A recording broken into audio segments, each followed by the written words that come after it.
Welcome to The Explainer. Today, we're going to tackle one of the most powerful and honestly most misunderstood tools in your financial toolkit, the Systematic Investment Plan, or SIP. Trust me, by the end of this, you're going to see how it works in a completely new light. So, to get us started, let's just imagine two different people. First up, we've got the market timer.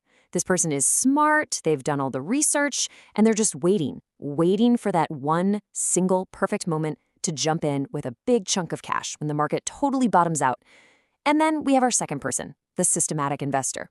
This person just invests a small, fixed amount of money every single month. Doesn't matter if the market's up, down, or sideways, they just stick to the plan. Okay, now here is where it gets really interesting. What if I told you that fast forward 15 or 20 years, it's almost always that second person, the consistent, disciplined one, who ends up way ahead? It kind of flies in the face of what you'd expect, right? But it reveals this really powerful truth about investing. Just being consistent often crushes any attempt to be perfect.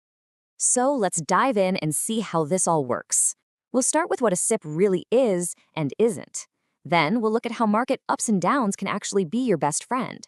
After that, we'll see the incredible impact of time, cover the big mistakes that trip people up, and finally, tie it all back to your real-life goals. All right, first things first, we absolutely have to clear up the single biggest misconception about SIPs, because if you get this one thing right, everything else just clicks into place. You hear it all the time, right? People say, I'm investing in a SIP. But here's the thing, that's not actually correct. A SIP isn't the investment itself. And I know it sounds like a small detail, but this little distinction completely changes how you should think about the whole process. See, a SIP is the how, not the what. It's just the method, the system, the discipline you use to invest your money. The what, the actual thing you're buying, is a mutual fund. The SIP is just the automated, hands-off way you do it month after month. You know, the easiest way to get it is to think about things we already do. A SIP is kind of like an EMI, but instead of paying off a loan for something you bought in the past, you're making a payment to your future self. Or think of it like paying a salary to your investments, making sure they get funded every single month. It just turns investing from a stressful, high-stakes gamble into a simple, boring, and really powerful financial habit. And now we get to my favorite part. This is the most misunderstood and honestly the most brilliant part of a SIP. This is where we learn how to take market fear, the very thing that scares most people away, and turn it into your number one advantage. I know, this sounds completely backward, doesn't it? We're all taught to panic when the market crashes. But for a long-term systematic investor, a falling market is actually an opportunity. Seriously, think of it like your favorite brand of shoes going on a massive sale. You wouldn't be scared, you'd be excited. Let's look at how this works with some super simple numbers. Let's say you invest 1,000 rupees every month. In January, the price of one unit of your mutual fund, that's called its NAV, is 100 rupees. So your 1,000 rupees buys you 10 units. Simple enough. But then in February, the market gets shaky and the price drops to 50. And this is the hidden magic of a SIP. Your same 1,000 rupee investment now buys you 20 units. You automatically bought more when things were cheap, without even thinking about it. This is a concept called rupee cost averaging, and it's this powerful built-in advantage that does the hard work for you. Okay, so once you get your head around how falling markets actually help you buy more for less, the next piece of the puzzle is time.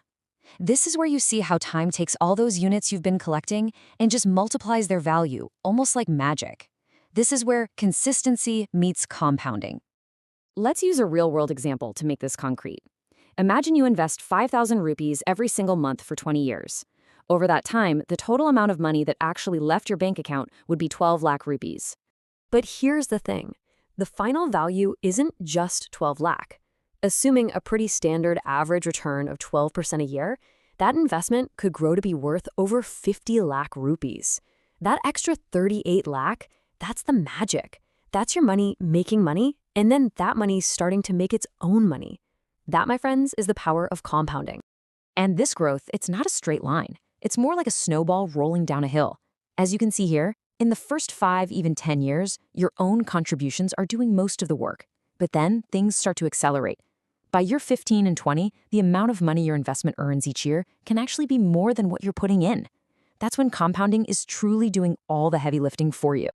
So, if you remember one thing, let it be this. The real secret to winning with SIPs isn't about frantically chasing the highest possible returns. It's about giving your money the one ingredient it needs more than anything else to grow: a lot of time. So now that we see just how powerful this simple system can be, we need to talk about the traps. It's so important to cover the common mistakes that stop people from ever reaching their financial goals, even when they're using the right tool. You know, it's funny. Most people who lose money with SIPs don't fail because the system is broken. They fail because of a few predictable, totally emotional mistakes. Basically, they get in their own way. And here are the big ones. The absolute number one mistake, hands down, is stopping your SIP when the market falls. That's the exact moment your money is working its hardest for you, buying up all those cheap units. And yet, that's when human nature tells us to panic and pull back. The other big ones? Getting impatient, investing without any real goal, and just constantly tinkering and changing things. Remember, with this kind of investing, boring is brilliant. So the big question is, how do you avoid making those emotional mistakes? Well, the most powerful tool you have is to anchor your investment to something real, something meaningful. It's all about connecting your money to your actual life. You see, an investment without a clear goal is just gambling. But when you have real, solid goals, like planning for retirement, your kids' education, or just achieving financial freedom, it gives you the emotional strength you need. When the market drops, you won't be thinking about the temporary dip, you'll be thinking about that long-term goal, and it'll make it so much easier to stay the course. Now, this method isn't for day traders, but it is perfect for so many of us. If you have a regular income, whether you're a salaried employee or run your own business, a SIP is just ideal. It's an amazing starting point for beginners, and honestly, it's a powerful tool for anyone who wants to think long-term and just take all the stress and guesswork out of investing. So if there's just one thing you take away today, it's this. A SIP is not a get-rich-quick scheme. It is a calm, logical, and proven path to building real wealth over the long haul. It's all about discipline over decades, not making frantic decisions day to day. This quiet, consistent, almost boring approach has the power to totally change your financial future.